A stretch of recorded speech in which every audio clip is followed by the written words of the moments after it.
Let's talk 5 Vikings who should be worried sick after this draft.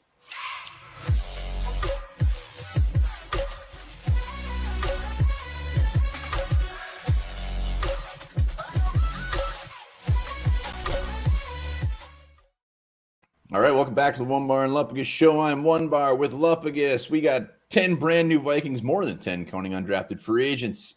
So we're going to talk about some players on the roster that should be a wee bit scared about losing their roster spot. A couple of these guys should have already been scared prior to the draft, but now a few of these should be very, very scared. A couple new guys who maybe weren't scared should definitely be concerned. Definitely Bubble Boys now. Bubble Boys, horrible movie. Before we get into that, remember, subscribe to the channel. Like the video here every damn day, talking Vikings. We're going live tonight. Join us at 7 o'clock. Can't wait. No particular order. Who are you starting with? Well, let's start with a guy who I was kind of concerned about his position on his team, and that's the Ginger Snap himself. So you look at this guy, a penetrator in a 4-3 front, kind of an undersized D tackle. James Lynch, for anybody wondering. Oh, yeah, James Lynch. So anybody – and this guy does one thing really well, and that's, interior pass rush. And he showed some flashes last year, the point where maybe you start thinking, okay, maybe this guy's going to finally, give us a return on that 4th-round pick. But now – you go to a primary 3-4 alignment. I don't know if he's really an end there. You can't put him inside. You just keep him for when you do run 4-3s. And now you add Stacey Ademuyo in the mix too, a guy who's better suited for that front. To me, Ginger Snap, this is just not good for him. It's not good for him, especially since they have so many edge rushers. We don't know how they're even going to use him. If they're going to bring them up, which I would envision they're going to, which makes him even more expendable. But I mean, he can get after the quarterback. He did it in college, but he's got 2 career sacks. I mean, I don't know. I mean, I love Ginger Snap more than anything. I hope for some reason he finds a way to fit on this squad, but definitely signs are pointing where he is going to have a tough road ahead. Yeah, I think he could still be a good player for somebody, but I don't think this defense fits him very well right now. All right, next up, let's go to Chaz Surratt, last year's 3rd-round pick. That did not see the field. He didn't see it. And then we bring in Brian Asamoah, which is not going to help his cause whatsoever. If I'm Chaz Surratt, I'm like, you just used a 3rd-round pick on a guy who is basically me, undersized athletic linebacker. The difference is the new regime picked this guy. The new regime didn't pick you. So Chaz Surratt, many just kind of assumed he'd be safe being a 3rd-round pick from last year and a guy who didn't really get a chance to do anything. But now the new regime's picking basically a clone of you, and that can't be a good sign. A clone of him that's much more polished and has played linebacker a lot more than Surratt. Surratt's kind of what could be. Unfortunately, we didn't see anything last year. And like I said, there wasn't his pick, and there's a lot of depth at that inside linebacker. I mean, we still got Blake Lynch. Of course, we still have Tough Borland, who will absolutely be pushing for a spot. Let's go, Tough. Come on, Tough. Come on, Tough. Pushing for a spot in the USFL. All right. That's what he'll be doing. So Chaz Surratt, and again, just like we said on defensive line, it's going to be, we're not going to have any idea what they're going to be keeping, an outside linebacker who they think could move in for inside linebacker. So this is just Chaz Surratt, not great. Also not great.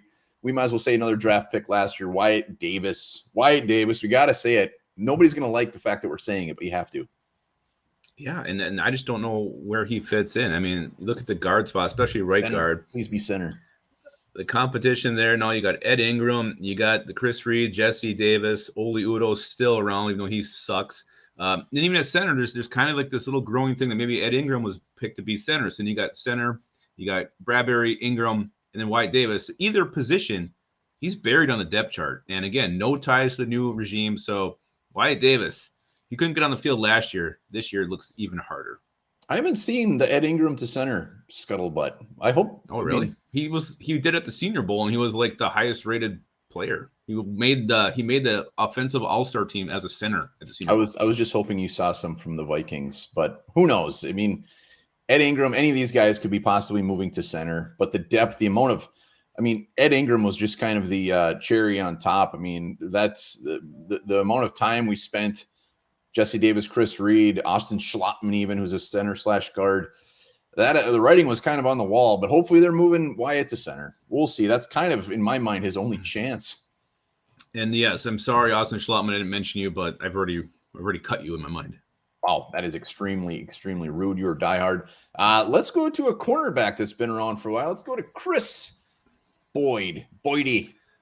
And here's the guy. I think this is the draft really changed things for him because going into this, the depth chart wasn't nearly as daunting. Now you add Andrew Booth Jr. round 2, Caleb Evans in round 4. You got to assume those two guys are safe. Obviously, Booth's probably going to start. Look at Caleb Evans. That is Kwesi's guy. He came out and said it. He ain't going to give up on him on year 1. So now all of a sudden, Chris Boyd was maybe the 4th corner. He's bumped down to like 6 right now. And I don't know if this team is going to hang on to him. Yeah, and I mean, don't forget about Nate Harrison either. And obviously the guys we brought in in free agency. But, I mean, look at Chris Boyd, 160 snaps last year. His PFF 39, 37 in pass coverage. He didn't have a good year anyways. If they're back looking at that tape right now, they're probably just like, you know what, should we get rid of this guy now or just wait a little bit? So and he's also kind of loud in the locker room, whether you like that or not. He's definitely a character. And maybe some people like that. Maybe some people don't. I don't know. But Chris Boyd's play needed to be better, and it's just not there. And now with more competition, he's probably gone. Double dipping before round 5 was definitely a sign that they want to change some things up.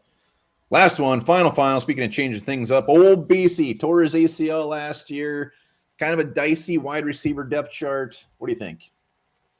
Well, BC was kind of the guy everybody's been sleeping on, kind of forgetting. But you look at it just from who's there now: Justin Jefferson, Adam Thielen, KJ Osborne, Amir Smith, Marset, all guys who contributed last year, some more than others.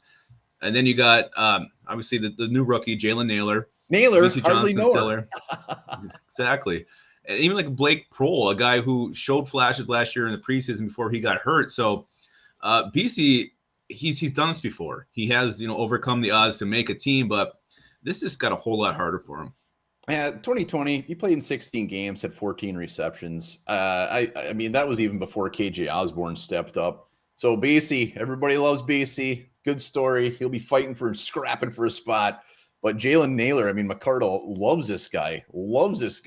Yeah. And as long as he can stay healthy, I think old BC might be wearing Houston Texans red, white, and blue. He'd probably be their number 2 receiver over there. Probably I'm wrong, but wasn't BC kind of having some drop issues before he got one hurt drop in 2020? One drop. Was it one? I thought maybe he didn't have very many targets though, so it probably stuck out a little more. Maybe that's what it was. A guy who's not overly fast or big. You got to have hands. You got to have your hands.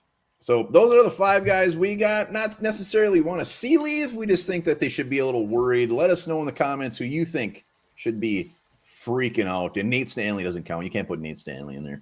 It's not nice. Is he even on the team anymore? Yeah, he's flourishing. Him and Tough Borland. Sleepers. Oh boy, you're going to have a real rough August, aren't you? All right. Remember this. The average person showers for 8 minutes.